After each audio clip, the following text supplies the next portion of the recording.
با هیچی نمیشه وصفش کرد. معلم حرفاش رو زندگی درست بود. دوست دارم تمام زندگیمو بدم ولی یه بار ببینم. گرمی وجودش تو زندگیمون هست. یعنی از آسمون بیشتر واسه ما ارزش داشت. هر وقت گیر میکردیم کمک میکرد. بعد از اون به نظر من هیچی معنایی نداره. زندگیش ارزشی واقعیتش نداره. همه چی تغییر کرد. وقتی از دستش میده میفهمه چی رو از دست داد. تا یه اتفاق کوچیک میفته همش تو دلمون میگیم اگه بابام بود.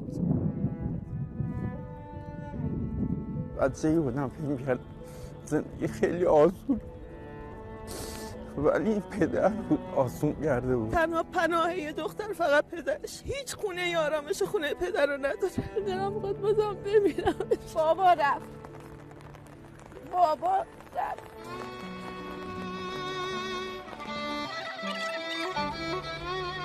پدر دستاش پناهه، تو قلبم پادشاهه. پدر خورشید خونه، پدر یه سایه بونه. پدر یه قهرمان تو قصه های بچگیمه.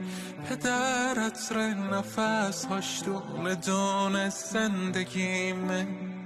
آخ که زندگیم